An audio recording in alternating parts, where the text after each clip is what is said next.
Our first presentation is the results of the 2023 Astrophotography Contest. And both of you,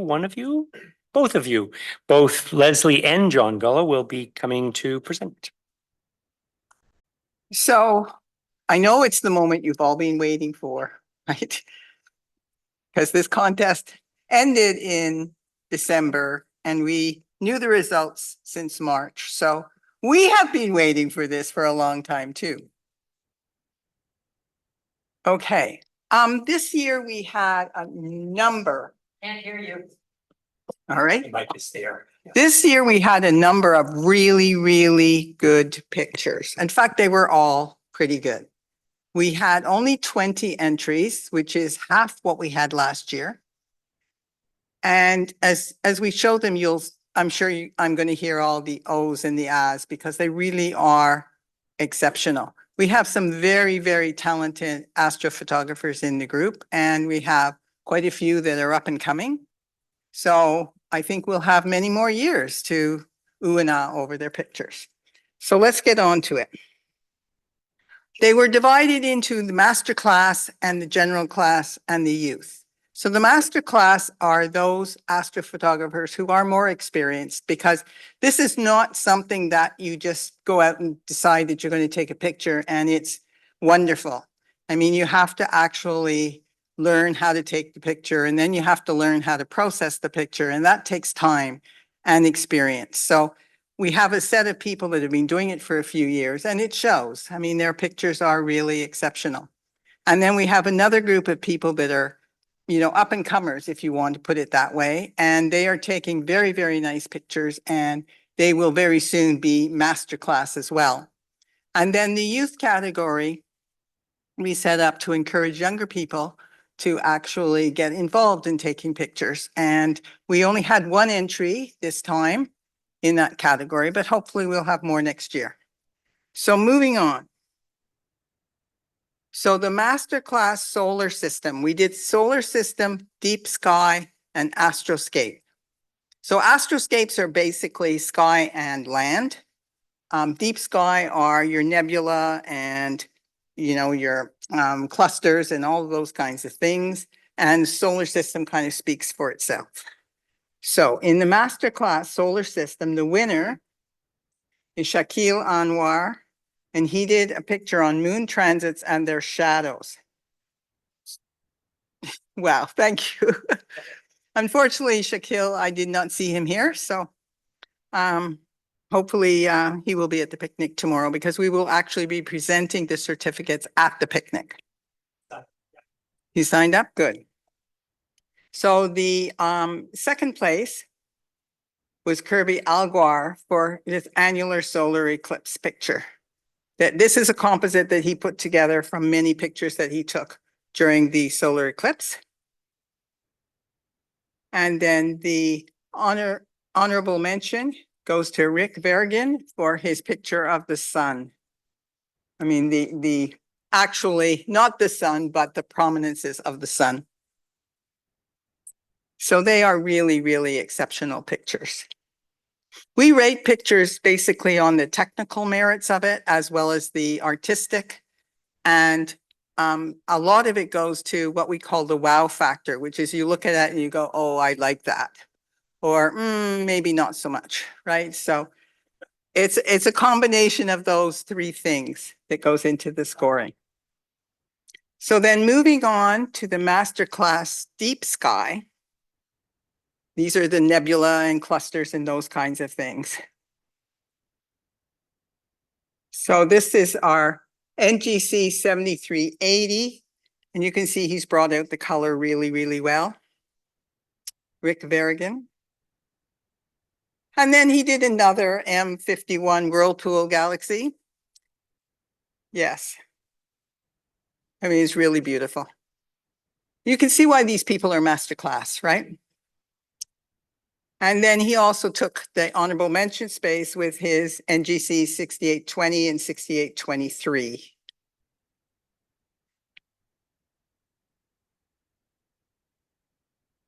And then the masterclass Astroscape, we have Shakil again with his Perseid meters and the fireball over a beautiful lake. The second place went to Kirby Alguar again for his solar eclipse. He really likes solar eclipses. Well, it's got a beautiful foreground there too. And then third place again to Shaquille for his Orion rising over Lake Erie. So he's got the Orion and all of the nebulosity around that. That's really lovely. All right. One comment I would like to make, Leslie mentioned it already, how we look at technical and we look at, I guess, aesthetics and wow factor. The wonderful thing about all these pictures is when we looked at technical, they were all A1. Like people really have the technical down pat. Everything else is, of course, very subjective. But as far as getting the detail, the sharpness and all that type of thing done, they were all fantastic. So it doesn't matter where they placed, everyone was fantastic. So general, and there we have Soul by Michelle Rainville. And as you're going to find out, she's going to be a master this year. General Deep Sky. There's Michelle Rainville. Fabulous Elephant Trunk Nebula. Second place, Michelle Rainville, the Heart and Soul Nebula.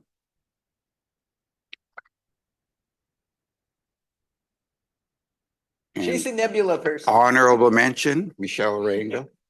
As you can tell how beautiful these are, she's a master class already, but she hasn't been doing this for that long, but she's already reached such a terrific level. General Astroscape. And the winner was Kirby Alguar, Moon and Venus conjunction over the Chiricahua Mountains. And we all agreed, all the judges agreed on this picture. Sometimes we don't all agree, but just his whole framing, everything, the lighting, he really captured it beautifully. Hey, since he's in the audience, we'll give him a hint. Kirby's also, he's in the master class on other categories already, so I'm sure he'll be master class again this year for this category. So, and then Robin Metcalf came in second with the Cow Ponders Cosmic Milk. That one went on humor.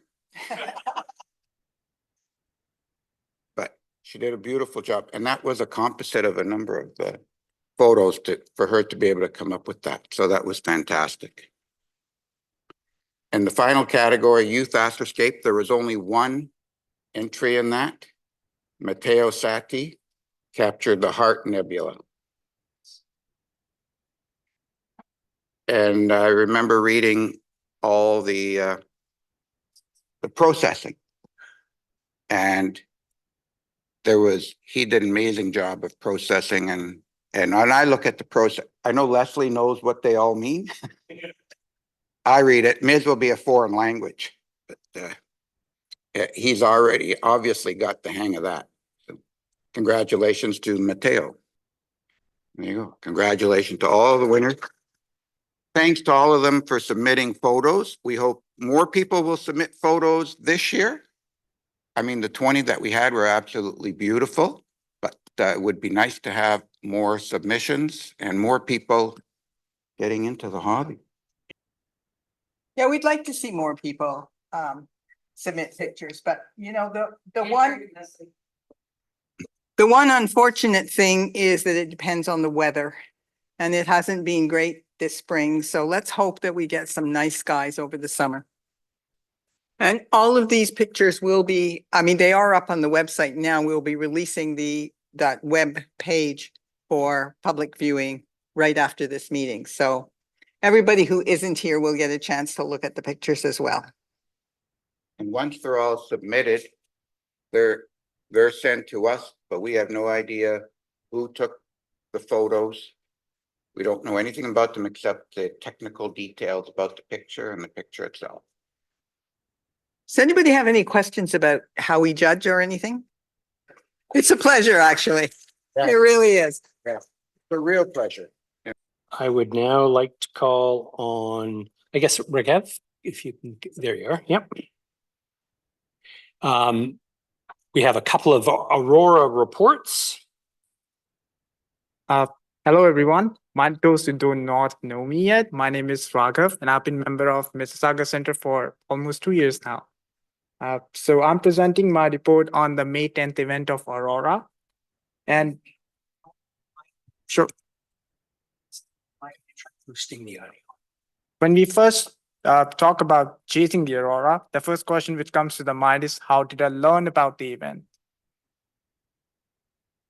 Well, just like you all, there are many other astronomers and astronomy enthusiasts who like to share their work and knowledge, and I'm very grateful for that.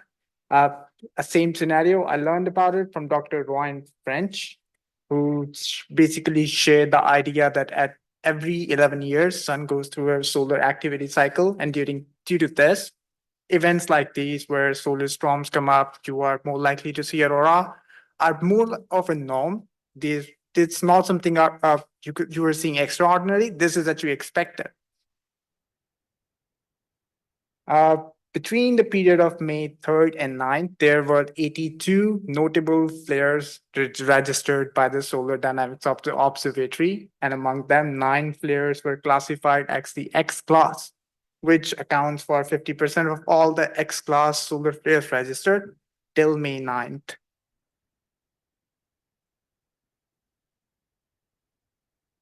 Many of you might already know this. X-class flares are actually the most dense flares in the classification scale, followed by the M-class flares.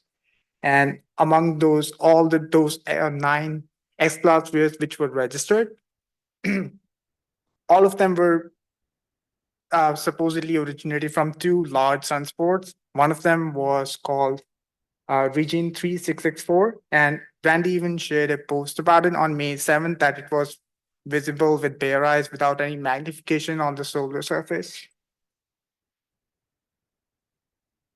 And then on May 9th, NOAA shared a notification with everyone that aurora is likely to be seen by midday of May 10th because they had detected 5 consecutive solar magnetic storms heading towards, which were directly towards Earth, basically. So now that I already learned about, okay, something's coming up, how do I prepare for it? So to prepare for it, I learned from other experienced members of our center that Grand Valley might be a good spot to observe the auroras because it not only has relatively darker skies compared to the city, but it also has a clear view or unobstructed view of the northern horizon. So I decided to head to Grand Valley. I made sure my destination has clear forecast for the night, tested my tripod and cell phone mount, made sure cell phone battery had enough charge in it, made sure I had some food with me as well, and then embarked on a noble quest to chase my first aurora.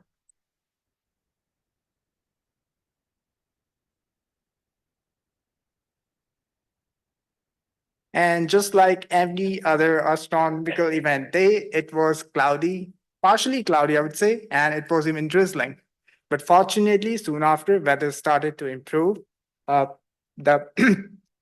just by around 10:40 p.m., we were north of Hillsburg, and weather had relatively improved, as I said, and we were able to see auroras with bare eyes. We didn't have to use cameras to see the color red, purple, pink, all shades were visible. And here are some of the images. I will magnify them. All of these images were just captured with my phone. I'm not an astrophotographer, just like you see in the previous presentation. I do not do astrophotography. These were just taken just for the sake of memory so I can refresh my memory when I'm required. Here's the first one. You can clearly see purple, red, and green. And I'll show you they were also visible with bare eyes. Here's the second. In here, you can also see the 2 stars in the red shade are Gemini on the left I think is Procyon, and on the right it's Capella, and the bright dot at the bottom right is Moon. Here's a third, again Gemini, and 2 stars from the Leo.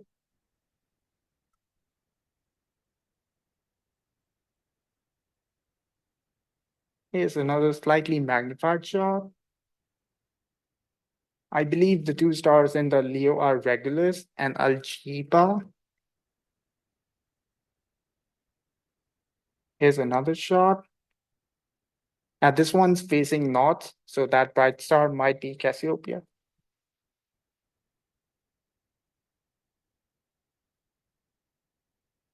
So you can clearly see, I can see the light bars. All rare colors were easily visible. And it is not too far. It's barely 80 kilometers from Oakville.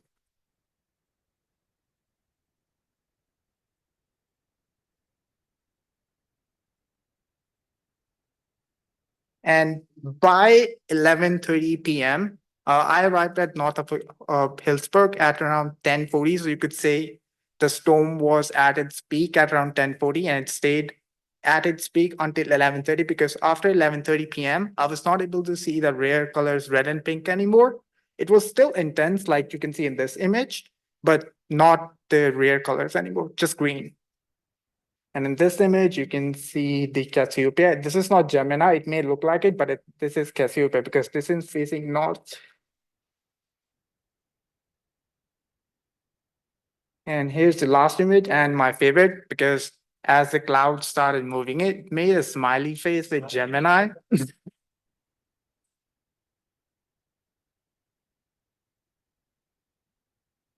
And I'll go back. So after, as you can see in this image, clouds had started to move in, and it was almost about, we stayed at that spot until 1 a.m.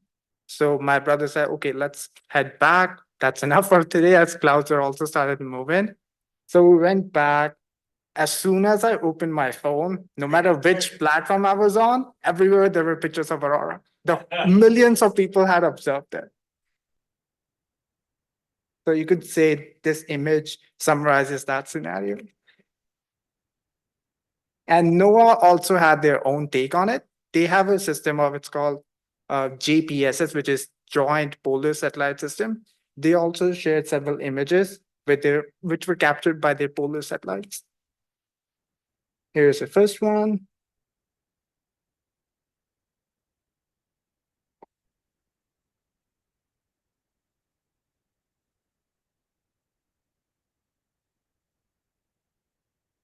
This is the East Coast. The West Coast.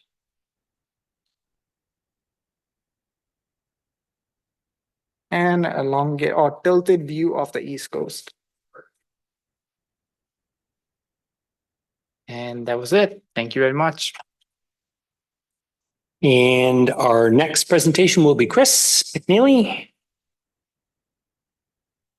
So, yeah, this was an interesting event, and as Raghav had mentioned, there were clouds that he was worried about, and I think I've been probably slower than many people in accepting the fact that, yeah, you have to be at the right place at the right time, but you have to have a bit of luck.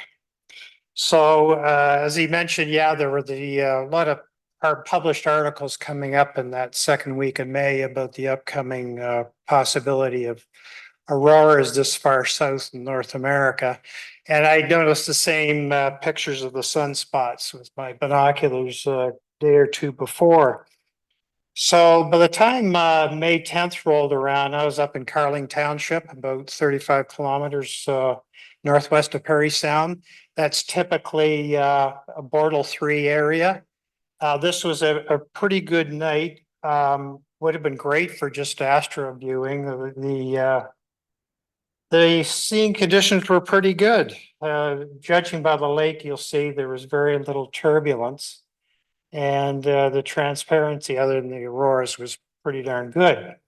So having seen and been blown away by the prior astrophysics contests pictures, here's another scheme of what you can do just with a iPhone 13. So I started about 10 after 10. So the pictures you're going to see are in chronological order from about 10 after 10, and I finished about 11:30. So on page 188 of your handbook, there's some illustrations and different forms or patterns of aurora, whether they're bands or rays or combinations thereof. So there's a little bit of, I tried to get a little bit of each in some of these pictures. You'll notice on the bottom here, and this is of course looking south because you can see Corvus on the right-hand side and Spica in the middle, Virgo. So there's a little bit of a wavering banding on the bottom part and some very subtle bands, or rays, I should say, coming from the top center. And this was looking a little further east, where you get a little bit more active rays coming. And this was just a little after 10, so you're starting to see the emergence of the. I had it all set up to do some viewing, but see the emergence of the summer triangle there with Deneb on the left and Vega in the middle. So here you're getting a little bit of the rays. You're getting these variable bands to the lower part of the left. And I'm looking southish again. I don't know about you, I was looking around all over the place and you're seeing these patterns evolve and emerge, and you start to see some rays, and then you start to see some varied banding. So, you're swinging around looking, trying to see what's coming next. And it was very interesting to see the colors emerge slowly, and you could pick it up as it went. So this is a little bit more varied banding, I guess you would call it, and a little bit of rays in the upper right-hand corner. Then the rays came back in the upper left. And again, I'm looking south pretty well at this point.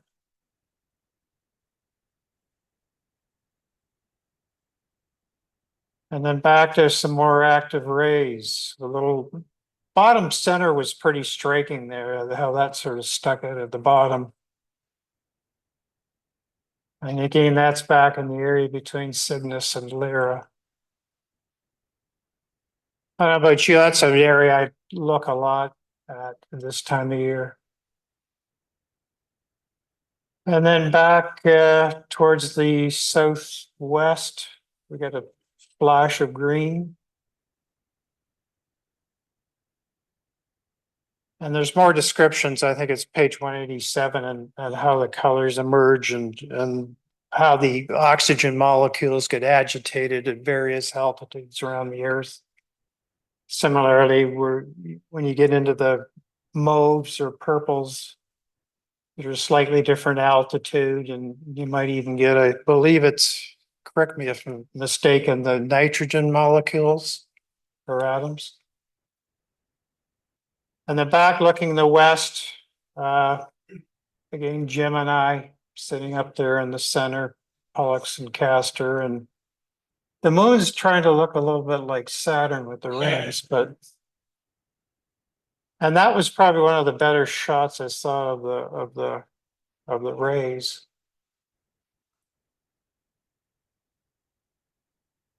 And a little bit more of a mix of this weaving banding and the rays.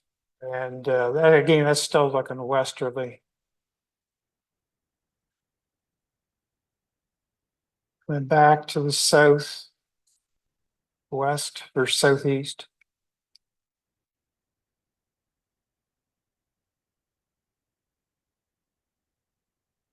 And then southwest again. I've been meaning to chop that tree down, but it came in handy.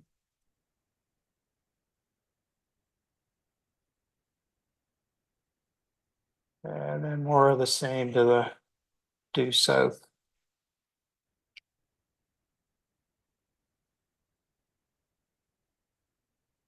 So I agree with Regav. was more or less seemed to be peaking around 11:30ish.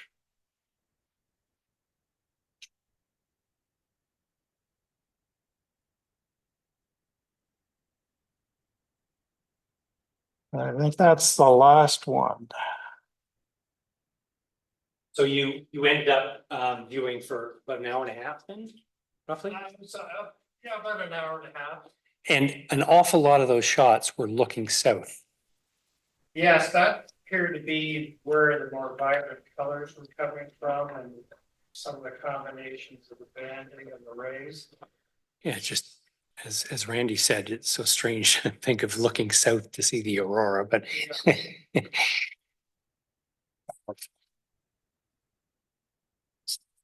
well, we have a fairly short list of presenters. So what I'm postulating is perhaps it would be wise to take a break now. There are cookies down here, and we can sort of socialize, and then we'll have Joe's presentation following the break. Yeah, I just wanted to say a few words. I just found out that something related to this photo. Can anyone identify this photo? Who took it? Where it was taken? Apollo 8, right. So December 1968. And you know, the television from that mission was very grainy, very black and white. So when they got back with these photos and published them, it was a mind blowing. In fact, a lot of people believe that Earth Day, which started first in 1970, was initiated by this. So the crew on Apollo 8 was Frank Borman, Jim Lovell, and Bill Anders. And Anders was originally on Apollo 8 was originally going to fly the first lunar module, but the lunar module was delayed a little bit. So the NASA management came up with the idea that they would go to the moon instead and just orbit the moon and come back. So Bill Anders was the lunar module pilot. So he was all set to fly the lunar module, but he didn't have a lunar module. So they gave him the job of taking photos during the trip. Especially, he had a long list of photos of the moon that geologists wanted. And it's really interesting. They actually, when they were in their first, one of the first lunar orbits, they had a tape recorder going all the time so that the communication could be downloaded so that they, you know, could document everything the astronauts said. And they saw the Earthrise and they were surprised because I guess, I don't know how they would be surprised, but anyway, they didn't expect it to look like this. And so Anders had a photo, had a camera, but it had he had a black and white film on it. So the first picture he took was black and white.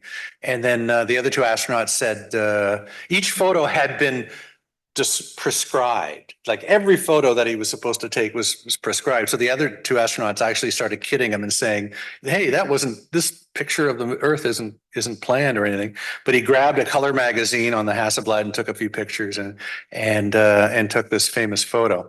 The only reason I bring this up that he died today in a plane crash. He was still I don't think he was, I think he must have been close to 90, given the age of these guys. So he was still, you know, one of the remaining Apollo astronauts.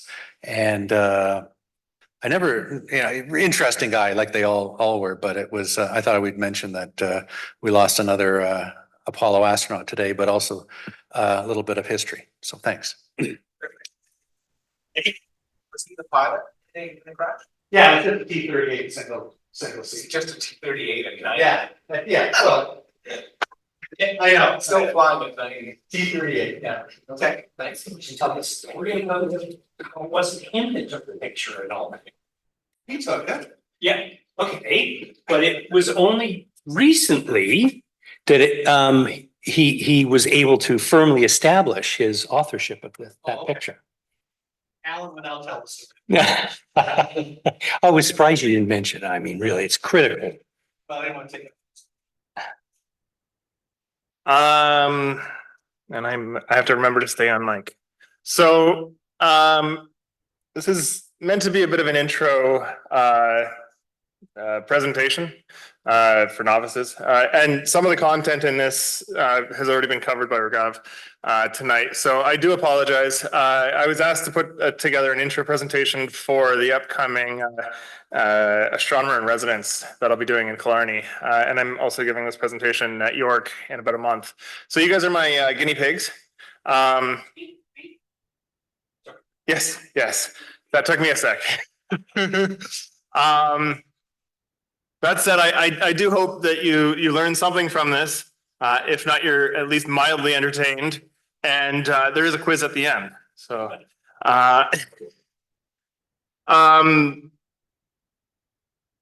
before I begin, you guys all know who I am, but I pulled my numbers. I am a visual astronomer. I don't do a lot of astrophotography, but I went through my logs.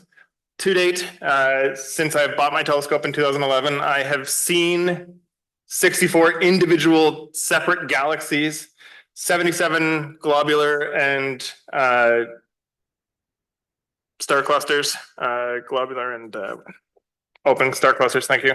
39 nebula and 148 separate distinct lunar features. I just thought that was kind of fun. This is a picture of me at my telescope a few years back up in Longsu. So yeah. Before I begin, I'd like to start with a little story. Once upon a time, there was a guy who bought a telescope. He took it out a few times. He couldn't quite get the hang of it. He threw it in the basement and he never took it out again.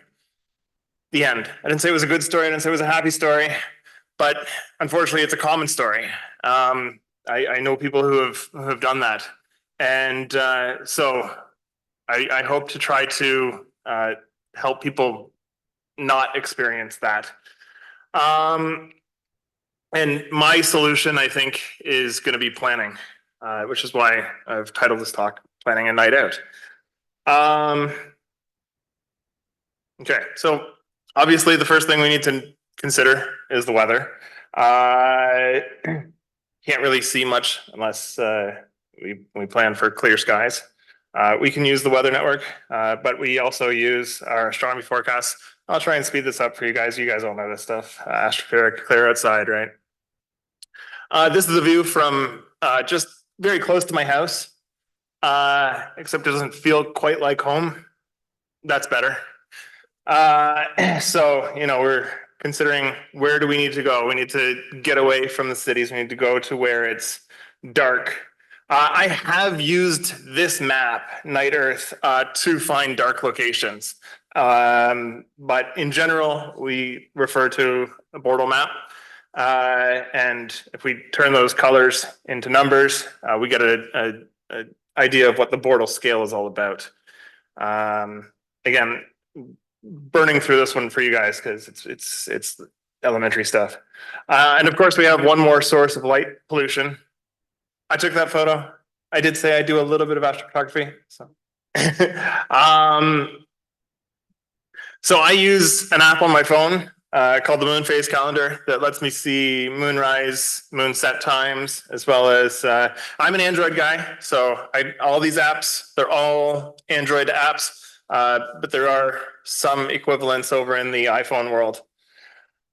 And of course, spontaneity, right? So we can plan for clear skies. We can plan for a moonless night. We can plan to go out, you know, to a far location. But sometimes, you know, something like May 11th or May 10th happened. It was clear. You just got to go, right? You just got to get in your car after work and go to somewhere dark. There's no planning that. That's just, I found out about it that day, as did a lot of people. So yeah. What to bring? Not that. This is what I bring. So obviously my telescope, binoculars, the stuff I need for my scope. I bring my logbook, my maps, a pen. I don't know how many times I've gotten there looking for a pen. Where's my pen? I look in my glove compartment box. I'm like, oh my God. So, okay. Red flashlight, comfortable chair. You're more likely to go out if you're comfortable. Warm clothes with deep pockets. eyepieces in my pockets all the time, right? Extra batteries, and it has happened to me, the little red dot, CR 2032 battery. Hey, anybody got a spare one? Ah, thank God, right? Blanket, or if you're a fan of the Hitchhiker's Galaxy, a towel. A snack and a warm beverage. I usually hit Timmy's on my way out. Bug spray, and I always bring music.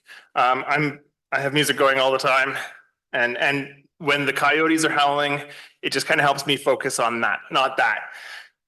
And until this week, I thought that was pretty much it. Except last weekend when I was out with Mateo and Michelle, zip ties saved the day. So add them to your bags and thank me later. You can ask them about that story tomorrow at the picnic.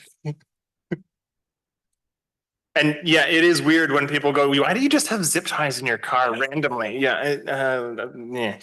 Okay. Starting without a telescope, we can go and we can see the constellations, and that's a skill that you'll carry with you for the rest of your life. How to find things based on looking in the sky and what have I got to work with here? What constellations are around? Learn them. We have our planispheres. You guys know how to use that. Carry one if that's sort of the intro level. I'm onto star maps, but yeah, or an atlas. But that's it. That's where I started for sure. We can work on seeing some plan a night to go and see a meteor shower, right? So those are certain times of the year. You find out when they are, Geminids, and you go on that night, right? Or the night before or after that night, right? And of course, we can see the northern lights, right? So that's all stuff we can see without a telescope. Now moving on to binoculars, we can start to really observe some of the lunar features of the moon. As you guys all know, we've got the Explore the Moon certificate. Congratulations, Kirby. Did you get your certificate?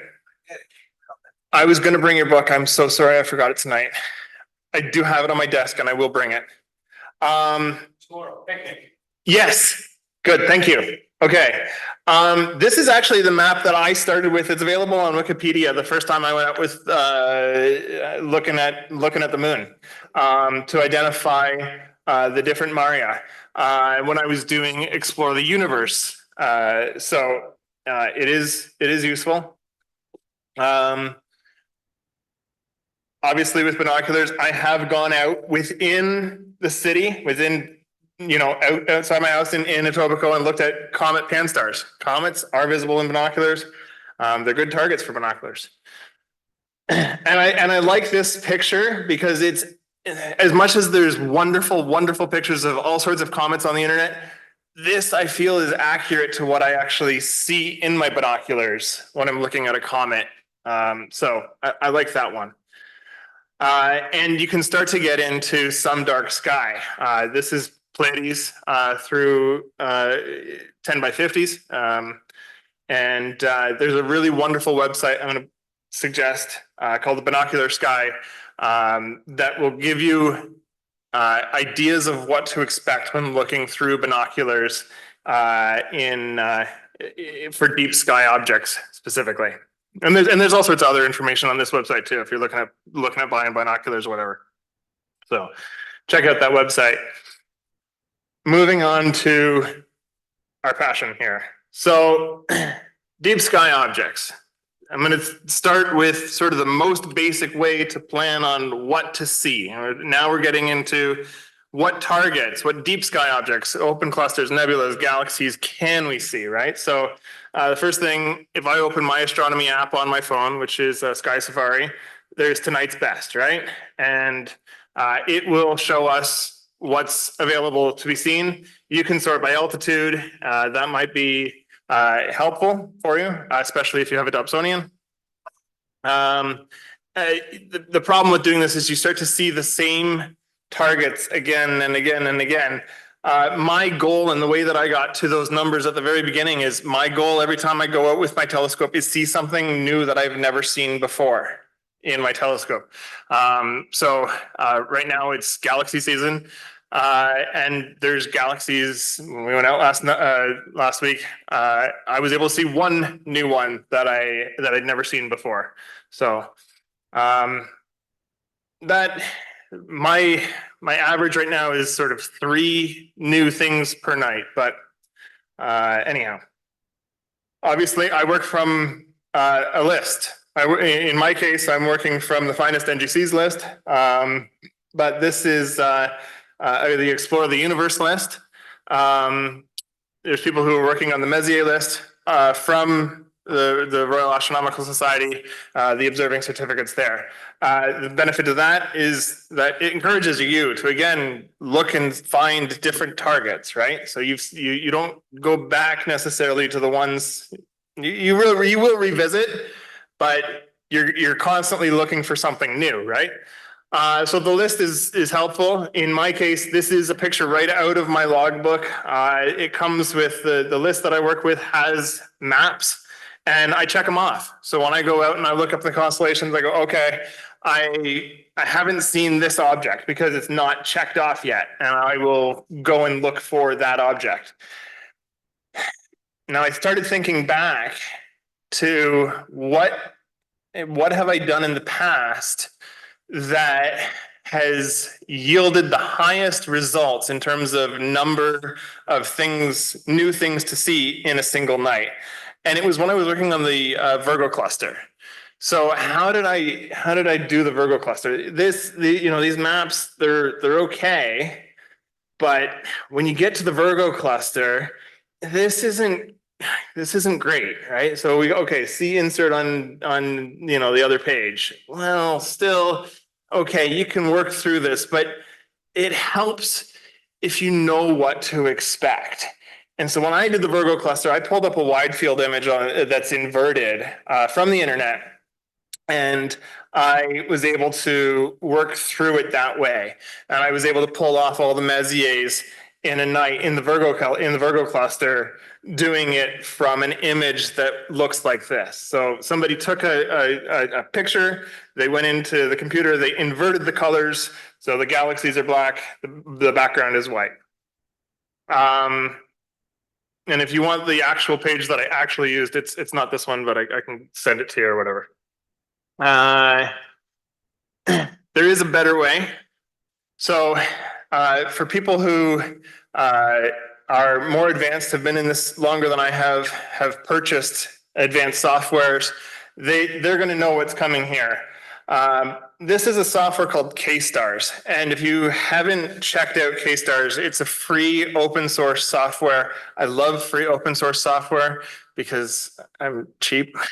But it has a feature that none of my other softwares so far had.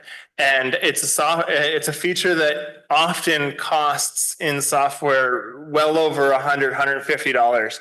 And that's this observing planner. And what you can do in this is you can first off load all of your objects. So I've gone and said, okay, somebody's working on the Messier certificate. They load all the Messiers, and it's just a batch add. So it's pretty easy to do that. But what you can do is you can sort by right ascension. And when you sort by right ascension, what it gives you is this is sort of a map of the night. Okay, so and you select target M53, it'll show you where in the night, and this is down here is the local time, up here is the UTC time.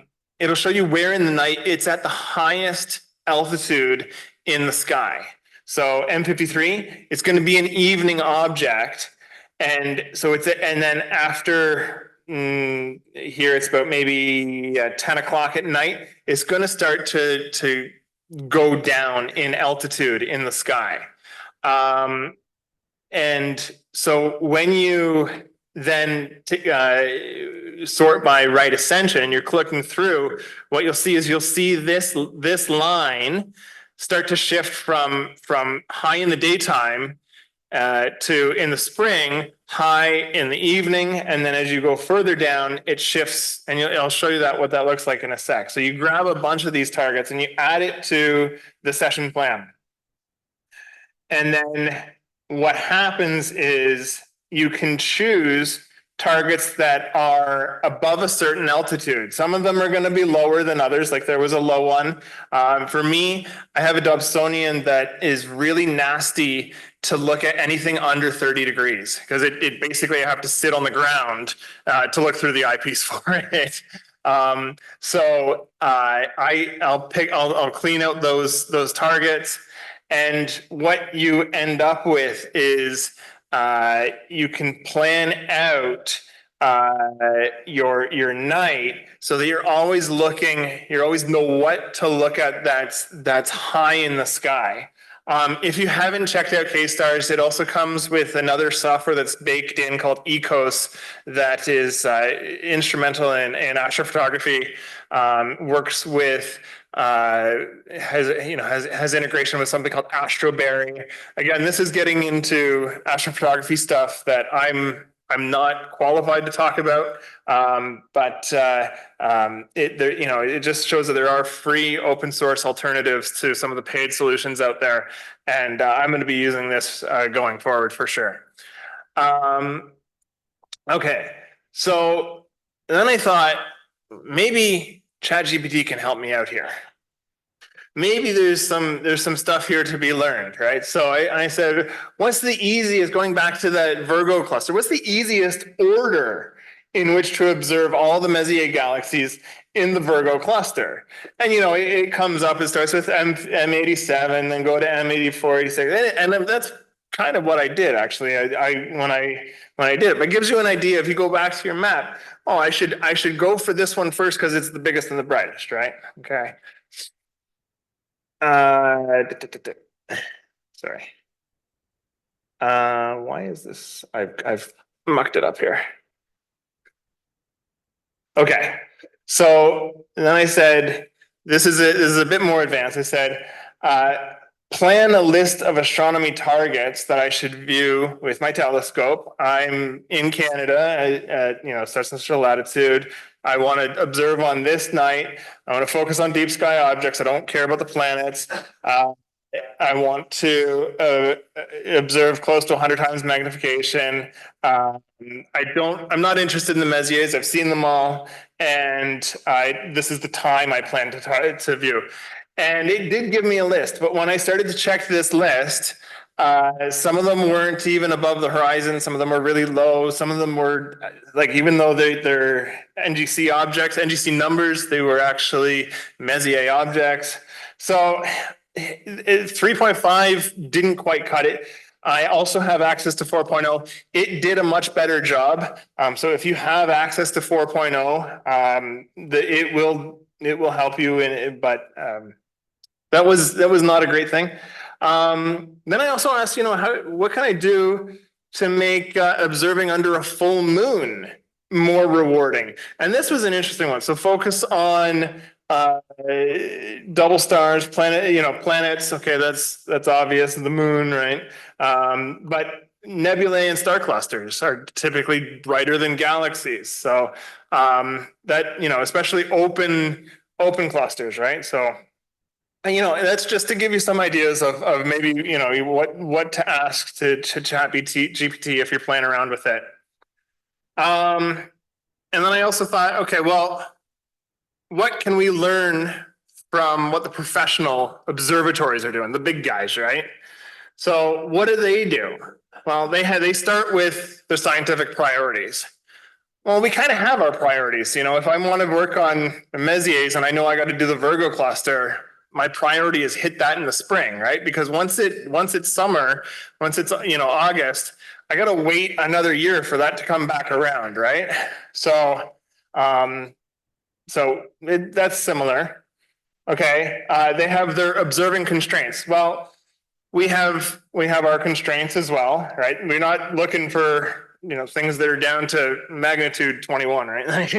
you got to know the capability of your telescope, right? The capability of how far you're willing to drive to get to a dark sky, right? So they use a scheduling software. Well, we just talked about K-Stars, right? So okay, I can do that.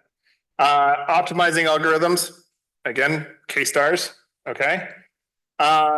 Real-time adaptation. well, I do that in the field. It's cloudy over there. I'll look over here. And communicate with other observatories. Well, actually, that's the one thing I haven't talked about yet. And that's where this comes in, right? So I'm not only just a member of this, I'm also a member on a WhatsApp group of active astronomers. And honest to God, I find out more about, oh, there's, this comet in the sky, or there's this, May 10th, everybody starts talking about the Aurora tonight, right? I find out about a number of things that are going on in the sky by my email and by my WhatsApp. So by being a part of a community. And so I thought I'd just finish with a little thing here. Under the velvet canvas of the night sky, the stars emerge like scattered diamonds, each twinkling with tales of ancient light. As we gaze upward, time itself seems to stretch and yawn, revealing the boundless tapestry of the cosmos. Constellations whisper myths of gods and heroes, while the distant glow of galaxies beckons us to ponder our place in the universe. In the quiet moments beneath the stars, we find a profound connection to the infinite, a serene reminder of the beauty and the mystery that lie beyond our earthly realm.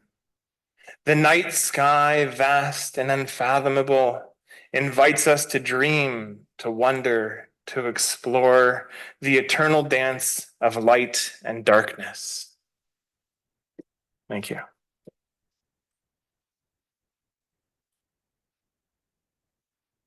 So, yeah, questions? Downey didn't like that. No, Who wrote Bing. Bing? But I liked it anyways. Yeah. So, and it does ring true, right? It has a connection there. So I did say there's a quiz. The quiz is, what did I miss? You guys are all experienced astronomers here. Yeah, planetary. Okay, yeah. I for sure. It's not something I focus on a lot. Again, there are things that I'll add that to the slides here. There are things that you can see at certain times that you can't see at other times. And knowing, again, being a part of the community, I think will help bring that up. But yeah, for sure. Any other questions? One trick you taught me one night was to use hand warmers. Use hand warmers attached to your. Yeah. I've also used them on my DSLR lens. Yeah, absolutely. Yeah. They make a world of difference every day. For dew heaters. Yeah.